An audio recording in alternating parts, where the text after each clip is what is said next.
வணக்கம் மக்களே, spark enterprises water proofing and construction chemical specialist. இன்றைக்கி நம்ம டி நகர் சைட்டுக்கு வந்திருக்கோம். இந்த பில்டிங் 20 வருஷம் ஓல்டு பில்டிங். கஸ்டமர் என்ன கம்ப்ளைண்ட் பார்த்தீங்கன்னா, மழை டைம்லேயும் சரி மழை இல்லாத டைம்லேயும் சரி தண்ணி அதிகமாக சீலிங் வழியாக வழியுது. நாங்கள் ஏற்கனவே கூல் ரூஃப் டைல் போட்டிருக்கோம், இருந்தாலும் எங்களுக்கு சீலிங் வழியாக தண்ணி வழியுது அப்படின்னு சொல்லியிருந்தார். நாங்கள் மேலே போய்ட்டு செக் பண்ணோம்.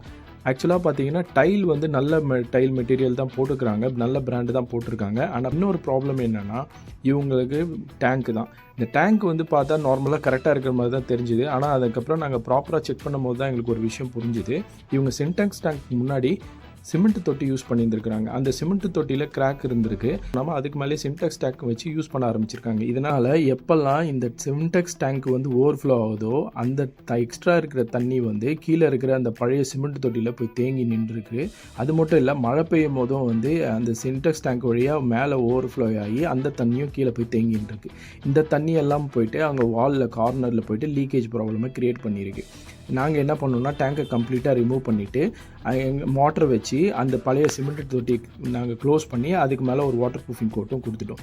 அதுக்கப்புறம் இந்த செராமிக் டைலில் ஜாயிண்ட் இல்லாதால் நம்ம வீக்ரோ பண்ணி ஜாயிண்ட் ஃபில் பண்ண முடியாது. இருந்தாலும் கஸ்டமர் வந்து டைலை உடைக்காமல் என்ன பெட்டர் சொல்யூஷன் பண்ண முடியும்னு சொல்லி கேட்டாங்க.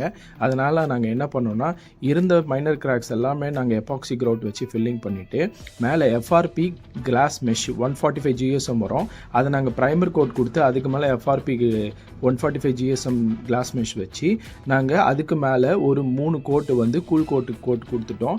இதனால் ரிசல்ட்டுமே நல்லா இருந்துச்சு. இப்போ லீக்கேஜ் கம்ப்ளைண்ட், ரெயின் டைமில் லீக்கேஜ் கம்ப்ளைண்ட்டும் இல்லை. அதே மாதிரி ஹீட்டும் ரிடக்ஷன் ஆகி நல்ல டெம்பரேச்சர் மெயின்டைன் பண்ணி கொடுத்தது. கஸ்டமரும் ஹாப்பி, எங்களுக்கும் ரொம்ப சாட்டிஸ்ஃபைடாக இருந்தது. தேங்க்யூ.